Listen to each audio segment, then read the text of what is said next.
me permito llamarlos así, y sin entrar en muchas honduras, dado que no hay una clara especialización disciplinar en la Venezuela de finales del siglo XIX y principios del siglo XX. Esos ingenieros arquitectos son los más importantes organizadores de la línea. Cabe señalar que la charla está basada en un artículo publicado en la revista Montalbán de la Universidad Católica Andrés Bello en 2005, y a su vez en una investigación mucho más amplia, entre los años 1992 y 1996, sobre la arquitectura del ferrocarril del Táchira. Y voy a dividir la exposición en 4 partes. La primera, quisiera mencionar los antecedentes del ferrocarril del Táchira y del ingreso de los ingenieros arquitectos al ferrocarril. Esos antecedentes ocupan, digamos, un lapso temporal de 1893 a 1904, y luego sucesivamente me referiré pues a los aportes de las 3 figuras, Centeno, Loynaz y Roncayolo, que trabajaron para la compañía. Entonces, pasemos a la primera imagen. Quisiera señalar muy resumidamente los antecedentes y el singular momento del ingreso como ingeniero a la compañía, de Melchor Centeno Grau, que es el primero de los ingenieros. Primero, antes de eso, quisiera mencionar que en décadas atrás se produjeron numerosas disputas regionales e intentos fallidos para construir la línea férrea durante la década de 1880, y en el escenario, digamos, de la crisis de finales de siglo que tanto golpeó al desarrollo ferrocarrilero en Venezuela. Esas disputas, esto ferrocarrilero venezolano, digamos, hacen que la línea se presente, la nueva línea férrea del ferrocarril, como la última del siglo XIX. En realidad es el epílogo tecnológico de la agroexportación en Venezuela, el ferrocarril del Táchira. Orlando, estoy informándome algunos de los asistentes que no escuchan la presentación. Ajá, que no escuchan. Algunos sí. Wow, si quieres podemos entonces hacer lo que lo dice el profesor Alfonso, de cambiar de montarnos en el internet. Sí, realmente quien lo está diciendo es el académico Eduardo Buró, ¿no? Que no escucha la presentación. A lo mejor podemos aprovechar para hacer el cambio. Interfaz. Sí. Ajá. Bueno, Alfonso, si tú quieres, entonces conéctate por internet y creo que mejorará así la conexión. Voy a conectarme por internet ahora mismo porque... Ok. Bueno. Ya. Listo. Bueno, entonces les decía pues que la línea del ferrocarril de Táchira constituye el epílogo tecnológico de la agroexportación en Venezuela y por supuesto para el Táchira. Es una actividad que consume un gran esfuerzo, la de la agroexportación, para llevar a los puertos la producción agrícola utilizando recuas de mulas. Y es lo que más o menos intento pues, mostrar aquí, digamos, el complejo esfuerzo de sacar de esta zona, no sé si ven el puntero que estoy utilizando, de la zona de San Cristóbal, a los alrededores de San Cristóbal, vía el lago de Maracaibo, llegarlo hasta Maracaibo, y luego los puertos internacionales, las islas del Caribe, como Aruba, Curazao y Bonaire, que sirven, digamos, de puntos intermedios para llevar el café y otros frutos a Europa y Estados Unidos. Digamos que es un gran esfuerzo complejo. El ferrocarril del Táchira se va a instalar en un segmento muy pequeño de apenas 100 kilómetros aproximadamente, de los más de 900.000 kilómetros que significa, o digamos, llegar hasta Aruba, por lo menos, a Curazao, muchísimos kilómetros de recorrido. De modo que el ferrocarril va a ocupar un pequeño segmento. La región Táchira-Zulia también debe ser mencionada, es esa que se define históricamente y comprende el sur del lago de Maracaibo, la zona del norte de Santander colombiano y el piedemonte tachirense. Es un circuito agroexportador desde el siglo XVI, que incluye toda la zona andina, las actuales Mérida y Trujillo también, además del Táchira. Y es un circuito que en el siglo XIX se activa mayormente a través de la exportación de café por ese puerto de Maracaibo que les menciono. Y además es un circuito que tiene conexiones internacionales.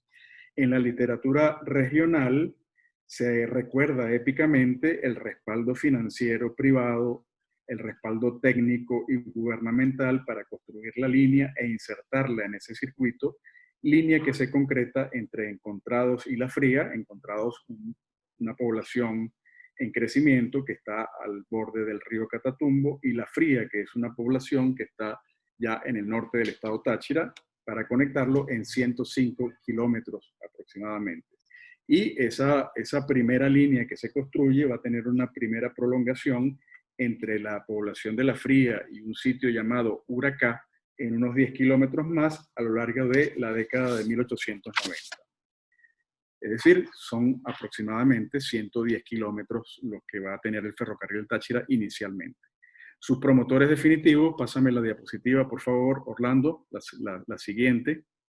Sus promotores definitivos son tres figuras nacidas en Córcega, que vienen a Venezuela, se instalan en Maracaibo. Ellos son, y allí está en esa imagen de la derecha que tienen ustedes en pantalla, Benito Roncayolo Bruno, nacido en 1828 aproximadamente y fallecido en 1900 aproximadamente, y sus hijos Jan Roncayolo Maroni y Joseph André Roncayolo Maroni, más conocidos o digamos españolizados los nombres, Juan Roncayolo y Andrés Roncayolo, así se conocen en la literatura histórica venezolana. A finales del siglo XIX son experimentados diplomáticos, banqueros, comerciantes y empresarios del transporte en Marsella, ¿no?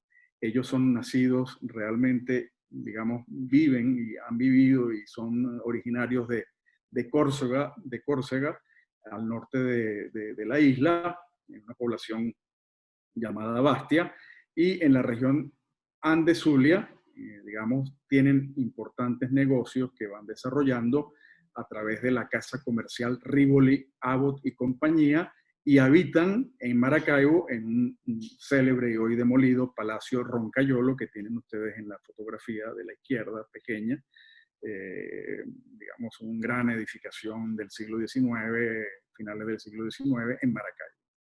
Ha quedado atrás también, además de estas figuras que les menciono, la formación de la compañía Gran Ferrocarril del Táchira en 1895, en una coyuntura sumamente especial para, digamos, para el transporte y la comercialización cafetalera de esos años, muy positiva, que permite que confluyan en la empresa, con el apoyo de la prensa regional muy entusiasta, capitales de pequeños empresarios y productores regionales, de poderosos comerciantes maravinos y de banqueros franceses. Me quiero referir a eso porque quisiera enfatizar el momento en que entra el primero de los ingenieros importantes, que es Melchor Centeno Grau, a la empresa ferroviaria. Esa coyuntura fructífera por la cual se puede construir la línea, ¿no? Sin embargo, no impide que la línea sea muy provisional, no cumple, digamos, con los estándares para un buen sostenimiento. Las operaciones del transporte son bastante difíciles y, digamos, el negocio es poco rentable en sus primeros años. ¿De acuerdo? Además, los precios internacionales del café decaen, el transporte ferroviario es costoso, es caro, se ve competido, por supuesto, por el transporte a través de recuas de mula. Hay numerosas inundaciones anuales, digamos, permanentemente. La zona del sur del lago es una zona muy lluviosa, de modo que el ferrocarril y la línea tienen, digamos, numerosos problemas para ser operativo, pues. Y muchos de los accionistas minoritarios se van retirando porque no pueden, la operación pues simplemente no es rentable. La asamblea de accionistas va siendo dominada por los grandes comerciantes de la región y posteriormente, ya en el siglo XX, en los primeros años, hay un proceso de concentración de las acciones que tiene su momento más álgido en 1904, año en que se rematan los títulos de los ya fallecidos Roncayolo, que todos mueren alrededor de 1900, esas tres personalidades, y llegan a ser compradas las acciones por Cipriano Castro. Y por supuesto, significa pues la intervención directa del Estado venezolano en el ferrocarril del Táchira, luego de un complicado proceso judicial. El acercamiento de la empresa al poder gubernamental es decisivo y está en la base del ingreso de Centeno Grau justamente en 1904, digamos como ingeniero del MOP, que representa al Estado en la empresa y en la conducción de la línea. Me voy a referir ahora a la actuación del primer ingeniero. Por favor, pásame la diapositiva, Orlando, para ver un momentico aquí lo que quería mostrarles. Fíjense ustedes, esta es la línea que se construye. Fíjense ustedes el ferrocarril, el contraste tecnológico, digamos, con las primeras, lo que pudiera ser entendido como las primeras estaciones, pues son prácticamente chozas construidas muy provisionalmente, ¿no? Y junto con eso coexiste una diversidad de tiempos tecnológicos en el sentido de que buena parte del recorrido que obliga pues el transporte del café se hace con recuas de mula, tal como se observa, digamos, en la fotografía de la izquierda. Pásame la siguiente, por favor. Esa diapositiva es en la estación de Encontrados y esa es la primera locomotora que se construye. Entonces, bueno, tenemos una línea muy precaria, muy elemental, que es lo que vemos un poco en la diapositiva de la izquierda, en las secciones más rectas, pues. Fíjense ustedes, los durmientes de los rieles, pues son durmientes un poco mal colocados, pues. De todos modos, la línea se va a desarrollar, ¿no? Fíjense el plano de la derecha, que es un plano militar de esos años, de 1904 justamente. Fíjense que en la parte superior está la población de Encontrados al lado del río Catatumbo, y allí en la línea negra se observa el recorrido que va teniendo el ferrocarril paralelo al río Zulia, que se encuentra justamente en Encontrados con el río Catatumbo, y de allí el nombre de Encontrados. Va bajando, ¿no?, hasta llegar a la zona del Táchira, que está demarcado allí la frontera, la línea fronteriza entre el Zulia y el Táchira. Entra al Táchira y llega hasta La Fría, en el río Grita. Luego, en la línea punteada se observa cómo más adelante se van a desarrollar ya en el Piedemonte, en una parte muy difícil, las siguientes prolongaciones, que hay 2 prolongaciones más de la línea, pero prolongaciones muy cortas. Melchor Centeno Grau vive entre 1867 y 1949, es nacido en Cumaná, Estado Sucre. Es una de las figuras de mayor relieve para la ingeniería en Venezuela durante los primeros años del siglo XX. Se le reconoce como pionero de la sismología en Venezuela. Es egresado de la Facultad de Filosofía, esto es muy importante, de la Universidad Central de Venezuela, en 1889. Allí hacen, como todos sabemos, sus estudios los ingenieros en Venezuela desde 1883, luego de que es cerrada la Facultad de Ciencias Exactas. Este es un dato importante para entender el estatus intelectual, espiritual y político que ostentan los ingenieros en Venezuela entre 1870 y 1930. Centeno Grau se vincula a la Sociedad de Maracaibo y ejecuta varios proyectos para esa ciudad. Como parte del impulso a obras públicas de mayor cobertura nacional, trabaja en caminos y ferrocarriles desde su graduación hasta 1904. En ese año, justamente que coincide, digamos, con la compra de las acciones por parte de Cipriano Castro del ferrocarril del Táchira, y ya con la autoridad, digamos, y el prestigio que va ganándose Centeno Grau, está plenamente autorizado para encargarse justamente de la sección técnica del ferrocarril.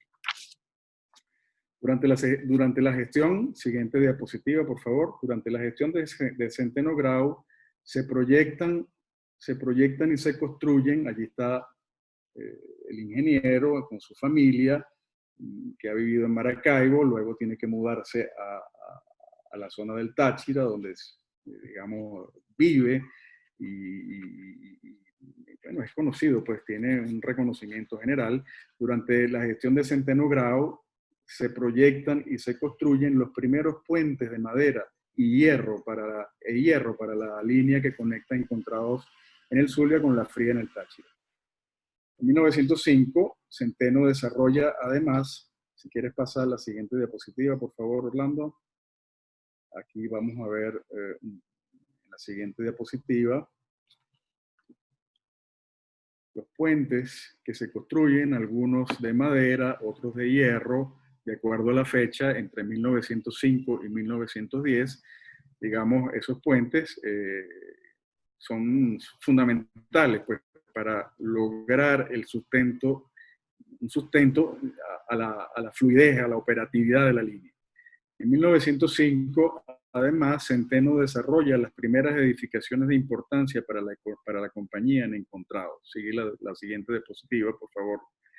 Y digamos, Centeno se desempeña tanto como ingeniero como arquitecto. Él proyecta estos edificios y los construye en la estación de Encontrados, la estación a la izquierda y depósitos y el edificio de talleres. Son ambos edificios los que construye Centeno Grau. A lo largo de la fachada de la estación de pasajeros y depósitos frente al río Catatumbo se construye una arcada que, aprovechando los volados de la cubierta de zinc, define un corredor desde el cual los viajeros contemplan el movimiento mercantil y de máquinas que se suceden en el empalme de la línea ferroviaria frente al río Catatumbo. En la fotografía de la derecha, al costado izquierdo del galpón de pasajeros y depósitos, se dirige el edificio de talleres de 2 plantas que se articulan forzadamente entre sí. Digamos, son edificios un poco improvisados, digamos, sin mayores estudios, un poco a la carrera, pues digámoslo así. La presencia de Centeno Grau en la compañía constituye una decisión de la directiva de la empresa, ya ligada al gobierno central, como les dije, y preocupada por los desbordamientos de los ríos sobre las extensas franjas de terreno paralelas a la vía y sobre las instalaciones de la empresa en Encontrados. Los ingenieros y los gerentes del ferrocarril se lamentan reiteradamente en sus informes técnicos al Ministerio de Obras Públicas o a la Asamblea de Accionistas de las consecuencias del exceso de agua, baja presión del vapor en las calderas de la locomotora por la humedad de la leña, su combustible durante muchos años, inconsistencia de los terrenos para el enrielado, derrumbes de barrancas, socavamiento de las pilas o bases de los puentes, inundaciones en largos segmentos de la línea. Contra eso, el ingeniero Centeno, que tiene experiencia en grandes intervenciones de suelos, se propone resolver el problema de los violentos y agresivos cursos de los ríos. Pasa a la siguiente diapositiva, por favor, Orlando. Entonces, Centeno Grau se ocupa ante la amenaza del río sobre la población de Encontrados. Aquí está, en esta imagen, lo vamos a ver un poquito más. No sé si la puede subir. Ajá, perfectamente. Fíjense que en la parte de abajo, en la parte inferior del plano, que firma el ministro y también menciona a Centeno Grau como autor de la desviación del río Catatumbo, allí está lo que era Encontrados en ese momento, prácticamente la estación de ferrocarril y unas pequeñas casas, unos pequeños grupos de casas en los alrededores. Entonces, el río Catatumbo, que es un río sumamente caudaloso, permanentemente está agrediendo digamos, el frente de la estación, ¿no? Y muchas veces inunda los depósitos y todas las instalaciones del ferrocarril e impide pues, el funcionamiento del ferrocarril.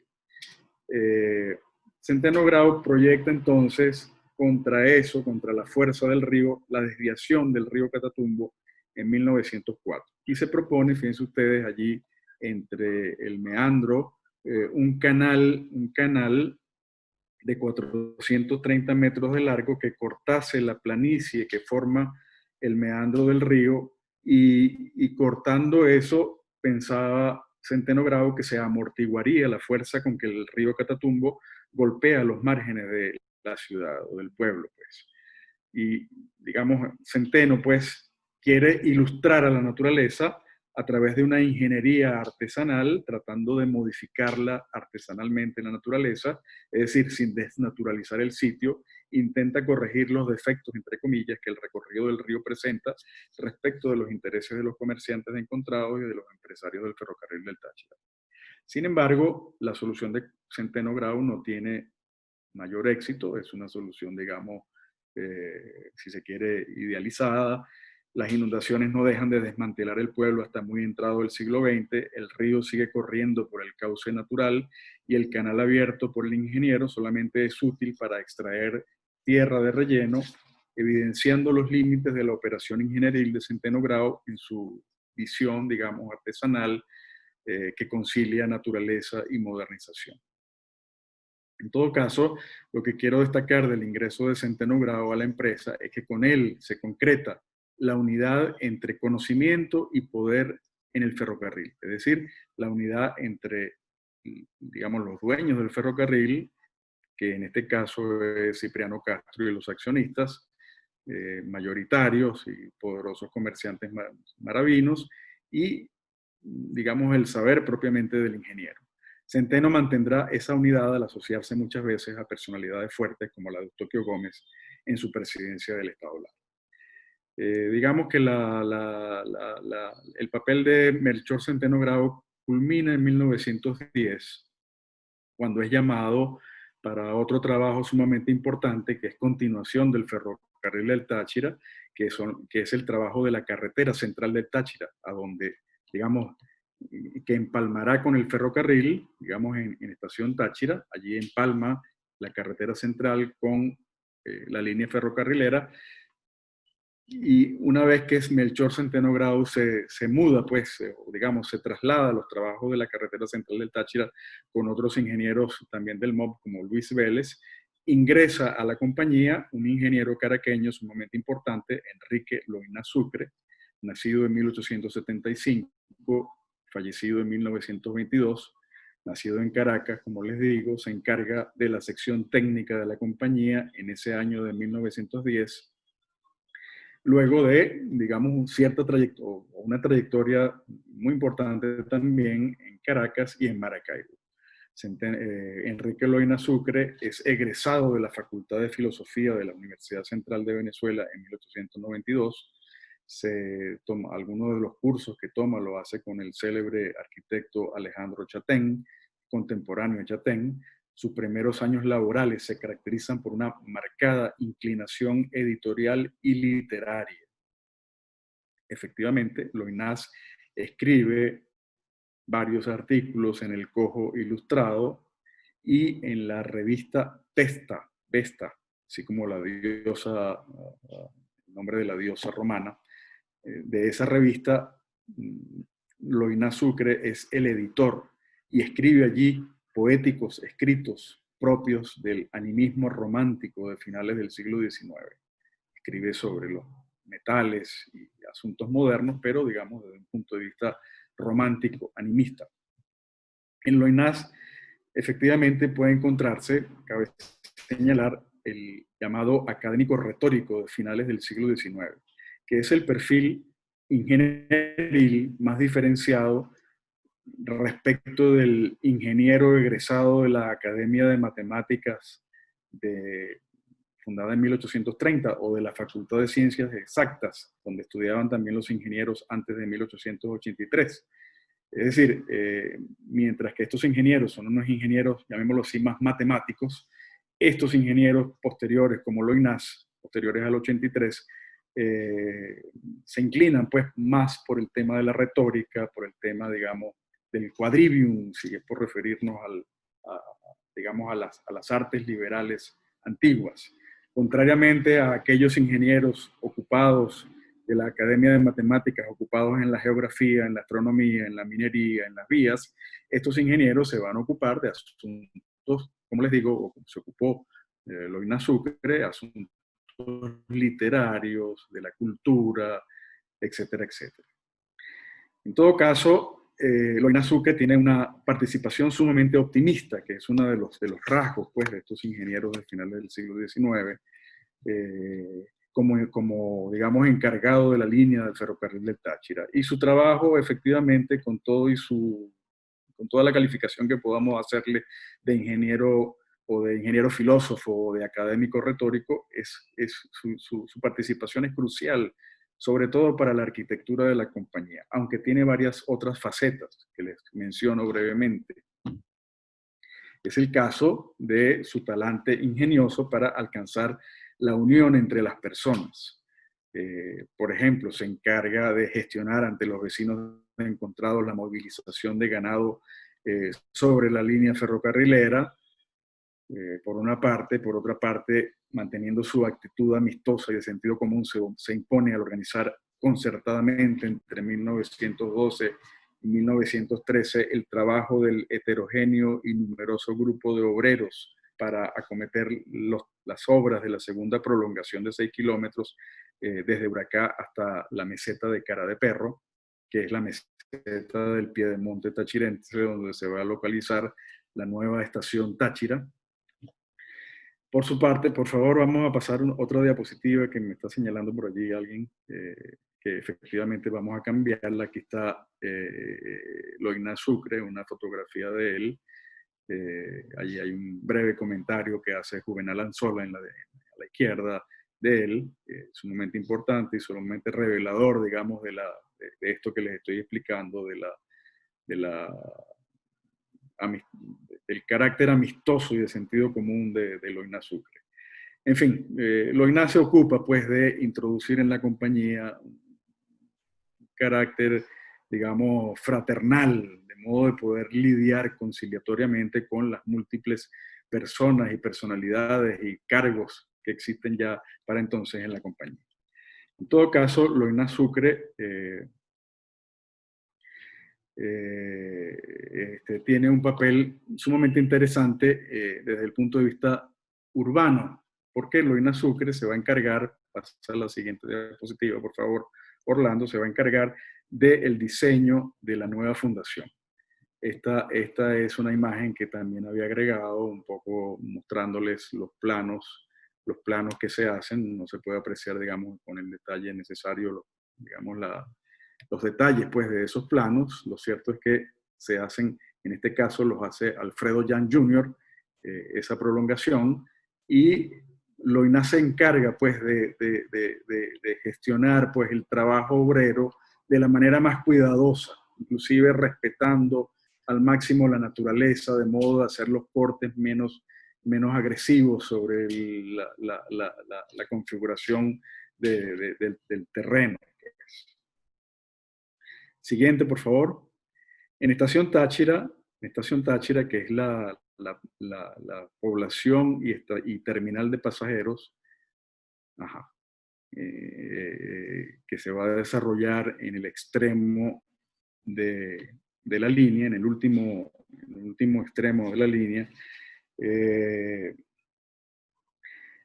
vamos a encontrar una situación sumamente interesante, porque a Loynaz le toca, digamos, hacer el proyecto de la nueva población y además lidiar o, digamos, manejar el criterio de que esa población debería empalmar con la carretera central del Táchira. Entonces, Loynaz desarrolla un proyecto muy sencillo, ¿no?, que va a culminar o, digamos, va a tener como en la disposición de las calles, dado que diseña una vía central. Aquí se puede apreciar un poquito en el plano de la derecha el sinuoso recorrido que hace la calle central, que es la que empalma con la carretera central que viene desde Rubio, ¿no?, y termina en esa mancha negra que vemos, ese rectángulo negro que vemos al final, que es lo que constituye y también va a diseñar Loynaz la estación terminal y los depósitos, el edificio de la estación terminal y los depósitos que están en el dibujo de la izquierda, que aparece también en el afiche principal de la charla. Bueno, entonces Loynaz se propone pues diseñar el pueblo Allí en ese diseño o en ese proyecto, no es realmente un diseño, es un proyecto, ensaya los postulados del academicismo funcional y romántico que él adquiere en la Universidad Central de Venezuela, concilia exigencias sanitarias con encuadres posartianos. Como les digo, desarrolla ese serpenteante y, esa serpenteante y pintoresca avenida central de 700 metros que culmina en el cúbico terminal de pasajeros y sus depósitos laterales. Loinás mismo se encarga, viviendo en un pueblo cercano llamado San Juan de Colón, donde vive él, se encarga de participar al público por medio de la prensa, que él mismo tiene el poder especial para la venta y demarcación de los lotes en Estación Táchira. Y lo hace, por supuesto, con la autoridad que le proporciona su jefatura en la empresa y con el aval de los encuadres pintoresquistas que compone. La siguiente diapositiva, vamos a ver un detalle de ese edificio, que es sumamente importante, de ese edificio que diseña Loinás Sucre o proyecta Loinás Sucre. Efectivamente, con Loinás, la arquitectura del ferrocarril del Táchira se caracteriza a lo largo de la línea mediante específicos códigos arquitectónicos. Es él, Loinás, quien propone las plantas tipo y los programas de nuevas edificaciones en la nueva estación y en otros lugares de la línea, así como también el sistema de alzados, sus aberturas, órdenes, molduras y cubiertas. Ensaya inicialmente el catálogo de elementos que elabora para la compañía en el edificio principal de la estación, que es este bloque que está en la imagen, un bloque de mampostería construido en 3 cuerpos, contiene una oficina y salas de espera para pasajeros en la planta baja y habitaciones para los empleados en el segundo piso. La composición de elementos se esfuerza por enfatizar los vanos. Arriba se abren a la espaciosa terraza y abajo, ustedes ven allí pues los transeúntes que hacen los recorridos a través del ferrocarril del Táchira, se vuelcan, digamos, a las vistas que se pueden apreciar desde esa terraza, y en la parte de abajo se abre a la plaza que queda frente al terminal. Y en esa plaza se estacionan los carros que vienen, como les digo, de la carretera central del Táchira con los cargamentos o con los pasajeros que van a utilizar o que serán utilizados y serán trasladados en el ferrocarril hasta Encontrados. El énfasis de Loinás en esta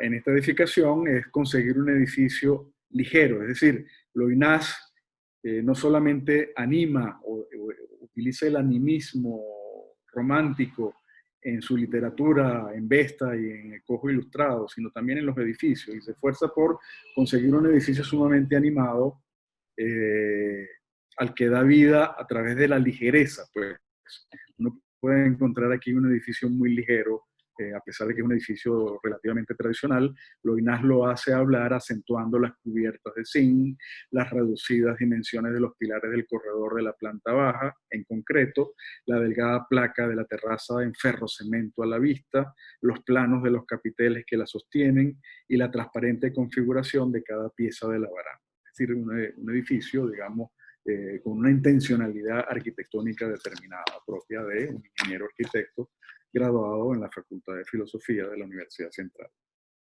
Por supuesto, con una dimensión en Bellas Artes sumamente notable.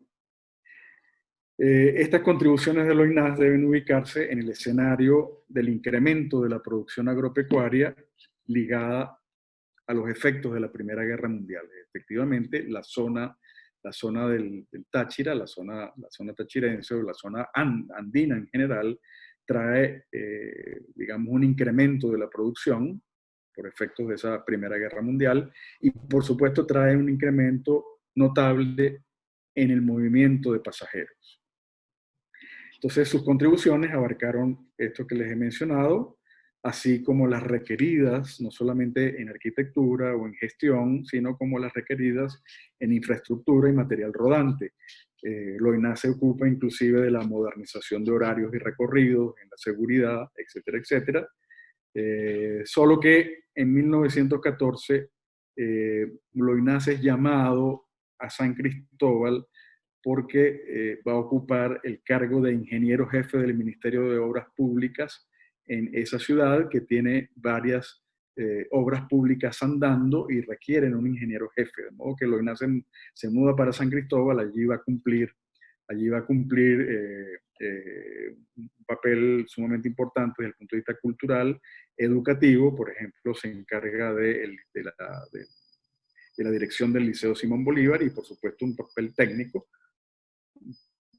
Por ejemplo, todavía no es un dato confirmado, pero se encarga muy posiblemente del proyecto del célebre Palacio de los Leones de San Cristóbal. Es de su autoría, muy posiblemente.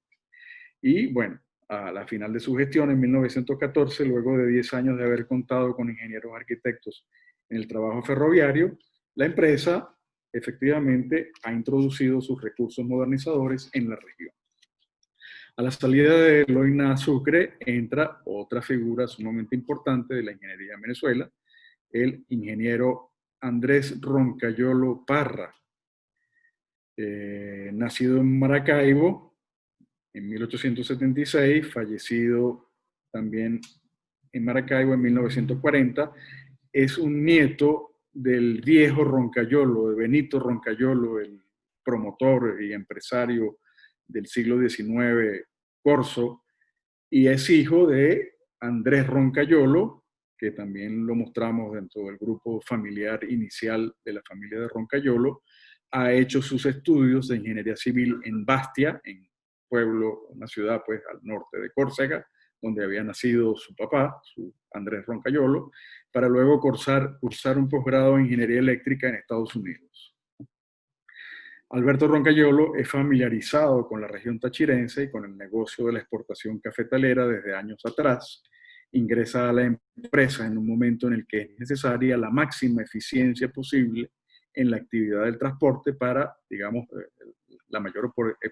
lograr la mayor operatividad en función de la rentabilidad y dado el extraordinario movimiento de frutos y de pasajeros a lo largo de la línea. Efectivamente, con Roncayolo, la compañía cuenta desde 1914 con un ingeniero primordialmente enfocado en la actividad de gestión. Actúa, por supuesto, extensamente como ingeniero arquitecto y, sin embargo, su trabajo fundamental efectivamente es como gestor, digamos, como jefe del servicio técnico, pero además asume también el trabajo de gerente, de modo que va a unificar los dos cargos claves de la empresa. Y efectivamente, con Roncayolo, el conocimiento y el poder ahora se concentran. Esto que se mantuvo separado, con cierta separación en tiempo de Centeno Grau y Loinas, ahora se concentra en una sola figura. Roncayolo continúa, pasa adelante por favor, Orlando, gracias.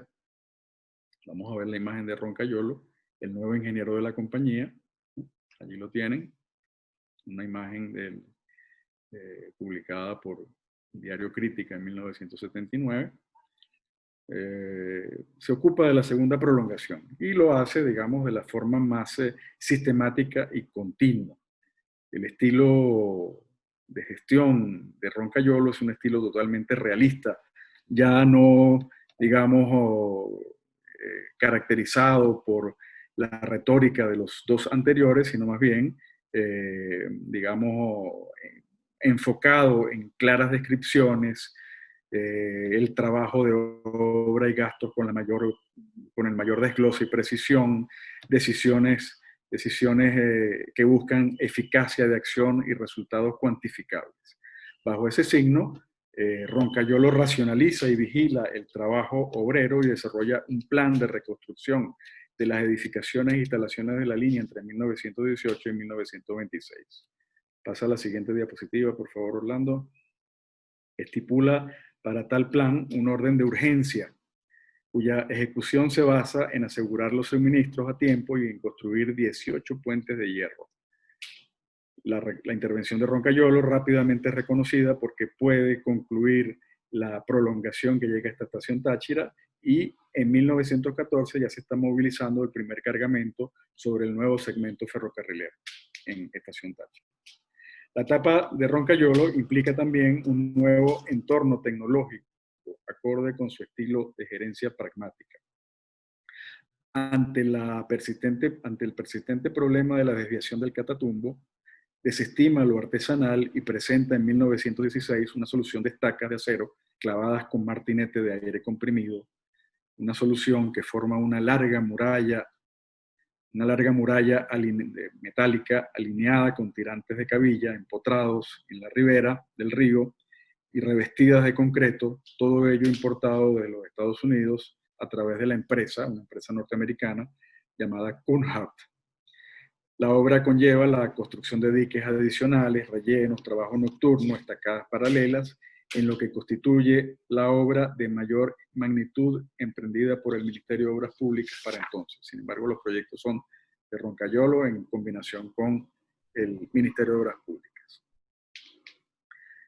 Seguimos un poquito más adelante, por favor. Una labor notable desarrollada por Alberto Roncayolo en función de la máxima productividad de la empresa es la coordinación de los múltiples y variados flujos y movimientos relativos al funcionamiento económico de la empresa. Tiene sus más ejemplares resultados en la realización de numerosas estaciones intermedias a lo largo del recorrido del ferrocarril, en la reconstrucción del terminal de Encontrados y en el empalme de la línea con la del ferrocarril de Cúcuta en 1926. En las poblaciones más importantes, aparte de esta que ustedes ven a la derecha, que digamos son estaciones en principio provisionales, pero que progresivamente se van a ir volviendo más sólidas, van siendo sustituidas por obras más elaboradas por él mismo. Mientras que ocurre esto en estaciones intermedias, en las numerosas estaciones intermedias, en las poblaciones más importantes, como La Fría, se erigen amplios galpones con una parte de oficinas como esa que se puede apreciar en la segunda planta en la pequeña fotografía de la izquierda detrás del ferrocarril para los ingenieros y para los gerentes de la empresa que deben quedarse en La Fría, por ejemplo. Entonces, bueno, se erigen en Europa, en La Fría, la Huracán, se erigen amplios galpones para atender el tráfico de frutos y personas, junto con la multiplicación de las estaciones de ferrocarril. La siguiente, por favor, y ya nos acercamos al final. En 5 minutos estaré terminando. Como parte de la gestión de Alberto Roncayolo, digamos, se consolida la línea. Se superpone, digamos, la estructura de pasajes y de estaciones, se superpone a una trama de puertos fluviales y terrestres que funcionan entre Encontrados y el Guayabo, en un trayecto paralelo al río Zulia de 57 kilómetros y entre el Guayabo y Estación Táchira, en un tramo que llega hasta el piedemonte tachirense. Modulando tales recorridos, se erigen desde 1918, como les digo, esas estaciones para el depósito temporal de los frutos que traen los campesinos a los pequeños caseríos de distribución. Consecuentemente, el discurso público de la compañía es cada vez más reglamentario, tanto como abstracto, cargado de advertencias, pero también de disposiciones especiales, bonos, itinerarios, precios, conformando un tono estatutario y matemático relativo a la estabilidad, la rentabilidad y la regularidad alcanzadas por la empresa en sus operaciones. Quise colocar estas dos imágenes, digamos, una en lenguaje de ingeniería arquitectónico, la línea, mostrando las estaciones y las zonas por donde pasa y los pueblos y los puntos donde hace estación. Y abajo, en la tarifa de pasajes, pues una representación matemática del mismo recorrido con los precios, ¿no? Y las distancias que deben recorrerse para traslado de los frutos y de las personas que se mueven a través del ferrocarril. Entonces, digamos que la eficiencia gerencial y de ingeniería en las operaciones itinerarias de fletes y de tarifas viene de la mano con Roncayolo. Y no solamente eso, digamos, los nexos con el Estado venezolano, con el gobierno, pues, de Roncayolo y de toda la empresa ferroviaria, hace que prontamente, en entre 1918 y 1926 se construyan las aduanas correspondientes para el cobro de los pasajes y digamos, de los impuestos en encontrados y Boca del Grito. Seguimos un poquito más abajo. La siguiente. En 1918, bajo la mencionada protección del Ejecutivo y bajo la gestión de Roncayolo, fraguan las condiciones financieras y ambientales a partir de las cuales se completa la más actualizada para entonces dotación de la estación de encontrados a lo largo de su evolución. Ya se protege la población, digamos, de las arremetidas del río Catatumbo y se puede completar la planta de encontrados. Y se erigen notables edificaciones de almacenes, de talleres y el edificio de pasajeros. Fíjense ustedes, no tengo cómo marcarles, pero en el plano de la derecha, allí frente al río Catatumbo, que está en gris abajo, en el centro entre tres almacenes está el edificio de pasajeros, que es un edificio extraordinario. No incluí ninguna diapositiva del edificio, pero ese edificio extraordinario está rodeado de almacenes, talleres para el depósito y el trabajo de mantenimiento y de reparación del material rodante de la línea, de modo que se hace una estación ferrocarrilera sumamente interesante, digamos, y sumamente completa. Si bien ahí podemos encontrar, digamos, cierta línea de simetría, pues la rapidez con que se hacen estos edificios impide pues toda configuración mozartiana, por más que se intentase dar, ¿no? Y entre esos edificios transcurren, digamos, las líneas de rieles, ¿no? Para llevar los equipos rodantes a los sitios donde deban ser llevados. Es lo que muestra, digamos, ese plan. Que se hizo en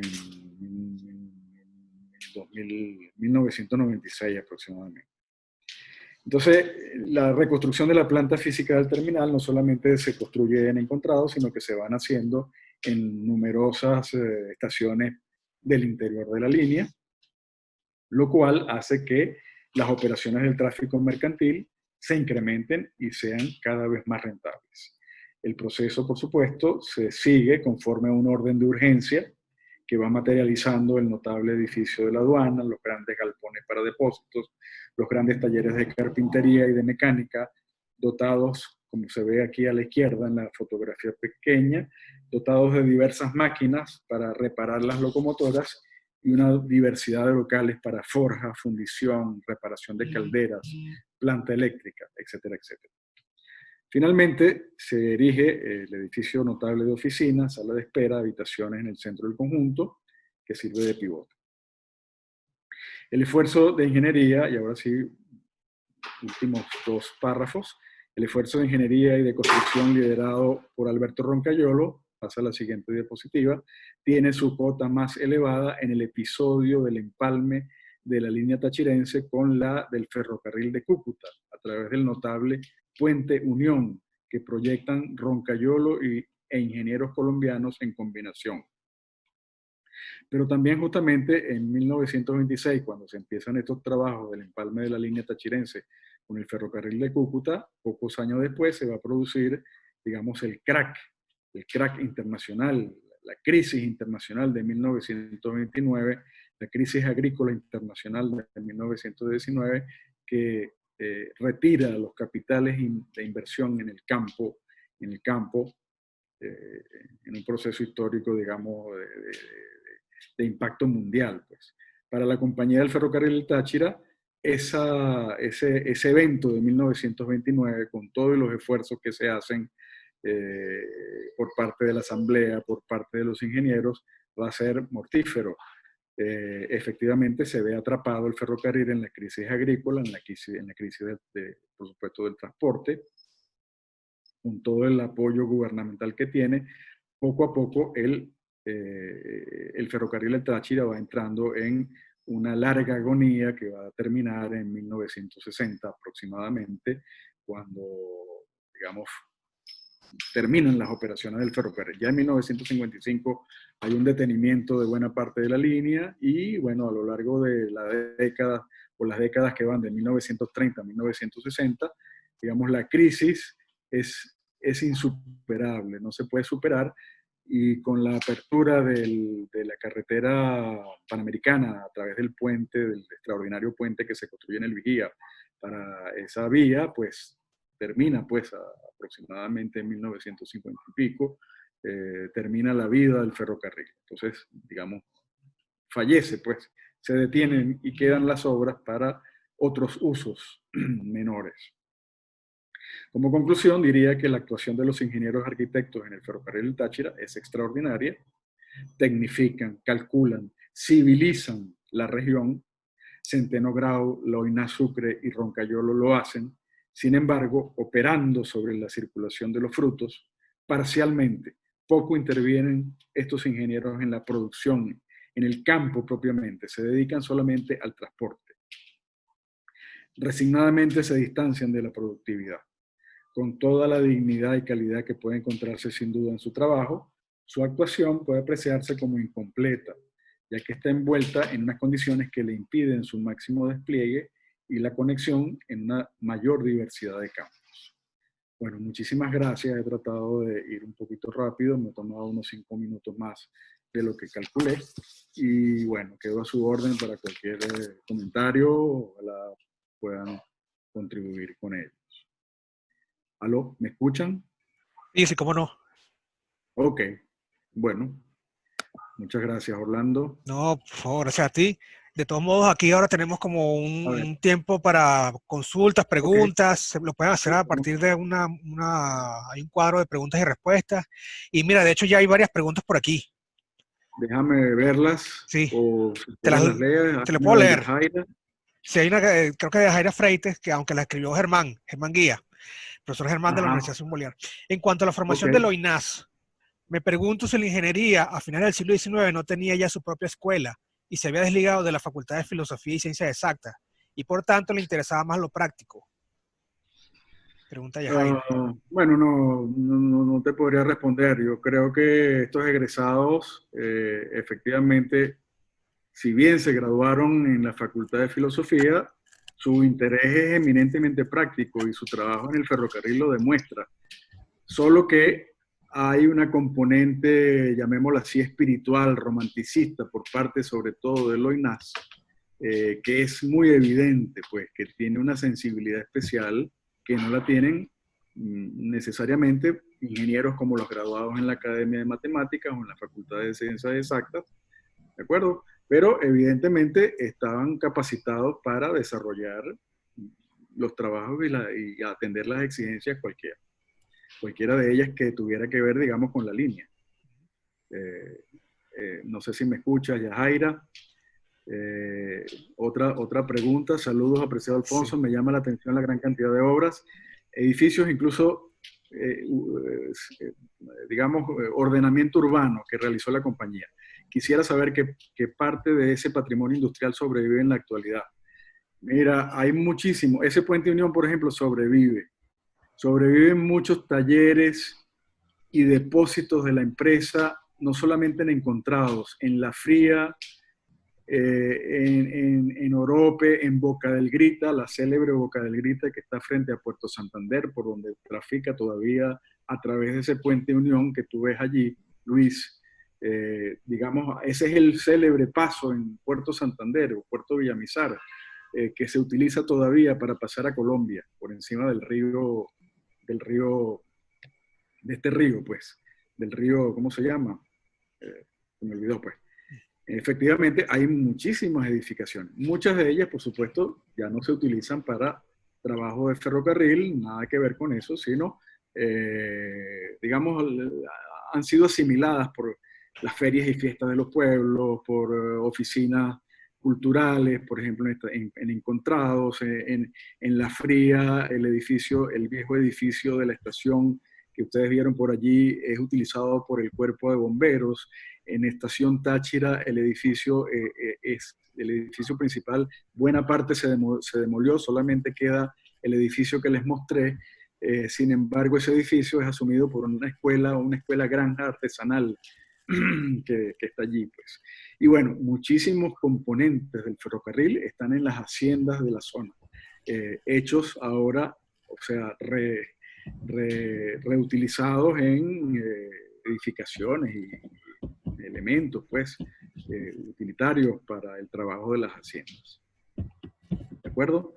Ajá. Germán Guía Caripe, ¿cómo se protege la población encontrados en la gestión de Roncayolo?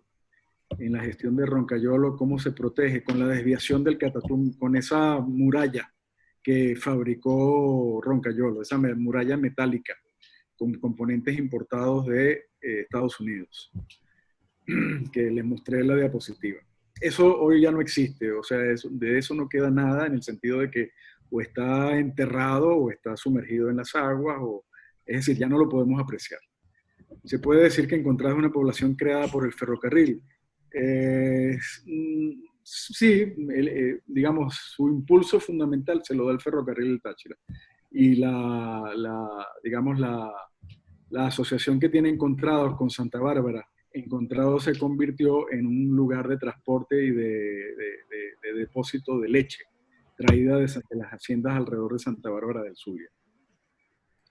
El ingeniero Carlos Quintini, ¿se puede concluir que la Panamericana más la gasolina barata contribuyeron a dar término a este hermoso proyecto? Sí, efectivamente. La Panamericana fue el golpe mortal para el ferrocarril del Táchira, a pesar de que,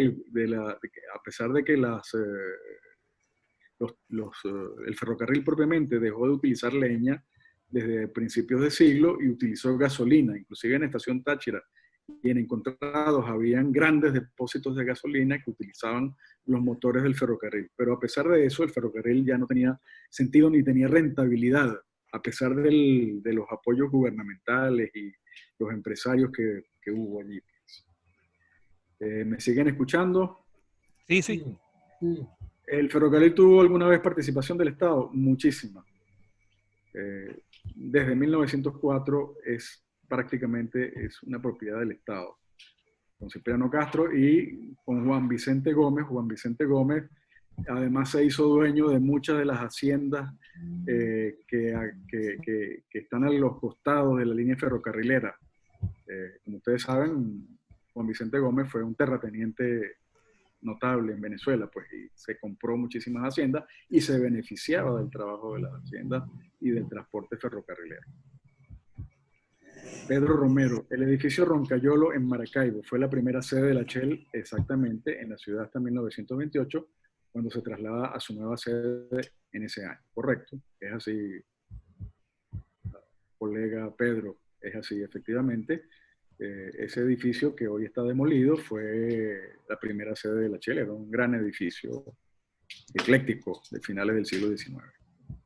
A ver, esas son las preguntas que veo. Hay más. En el chat hay unos comentarios en el chat.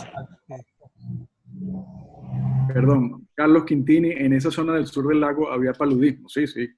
Se tiene información si esta enfermedad influyó negativamente en su construcción. Sí, efectivamente fue un problema el tema de la insalubridad y del paludismo.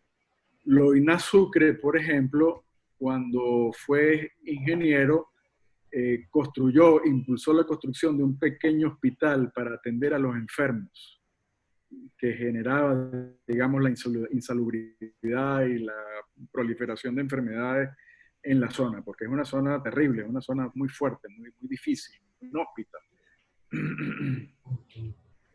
Entonces sí, efectivamente. Sin embargo, la gestión de Roncayolo es un poco más pragmática, ese tipo de ayudas o de obras tipo social decaen un poco. Isis Hernández, ¿cuál es la desventaja más grande de que ya no existe este ferrocarril? Bueno, eso se lo dejo a los economistas. Yo creo que el tema ferrocarrilero venezolano tiene, digamos, habría que enmarcar esto pues en el tema ferrocarrilero nacional y por qué el ferrocarril ante el ingreso pues del automóvil, del petróleo y de la gasolina, no pudo ser un negocio. Pero ya desde el siglo XIX, a finales del siglo XIX, los ferrocarriles entraron en problemas por una serie de en los contratos que favorecían exageradamente al gobierno cobrando impuestos y los empresarios pues no veían la mayor rentabilidad. ¿Está disponible la presentación? No sé qué hacer, no sé cómo responder eso. Vamos a ver si hay otras. ¿Dónde más veo las preguntas? Mira, la presentación va a estar disponible pronto en el YouTube. Ok. Por lo menos la presentación que vimos ahorita. Sí, mira, sí. te puedo leer en el chat. Te preguntaban por aquí. Malena Roncayolo, que me imagino que es familiar de alguno de los ingenieros que tú mencionaste por aquí. Me gustaría que me dijera... Sí, cómo no, sí. Me gustaría que me dijera la empresa que llamó Rivoli y compañía. ¿Escuché bien? No tenía imagen para... Sí, Abbott, Rivoli y compañía. Abbott, Rivoli y compañía en Maracaibo. Ok. Ese es el nombre. Okay. Es una de las casas comerciales junto con la Steinbury, las grandes casas, la Blom. Gloinás, por ejemplo, trabajó en la casa Blom en Maracaibo. Y Melchor también, Melchor Centeno Grau, no tengo información, pero también estuvo en Maracaibo y trabajó seguramente con grandes empresarios maravinos. Ajá, ¿qué más? Había una por aquí. En Encontrados y La Fría, ¿aún existen esas estaciones? Sí existen, muchas de ellas existen, utilizadas para otras cosas, pero muchas existen. Unas están abandonadas, solas, pues, digamos, están allí, pues. Existen, sobre todo las pequeñas estaciones existen. Bueno, a ver, tengo 25 años que no paso por allí. A lo mejor ya las han demolido. El trabajo lo terminé en el 96. A esa fecha habían varias estaciones de ferrocarril, de las pequeñas y de las grandes. En Encontrados eso existe. Ok. Miren, Malena te dice también, en la plaza de Encontrados hay una locomotora del ferrocarril. Puedo mandarle la foto. Mi saludo, maravillosa intervención, dice Malena. ¿Cuándo se demolió el Roncajolo en Maracaibo? Pregunta María Eugenia Bachi.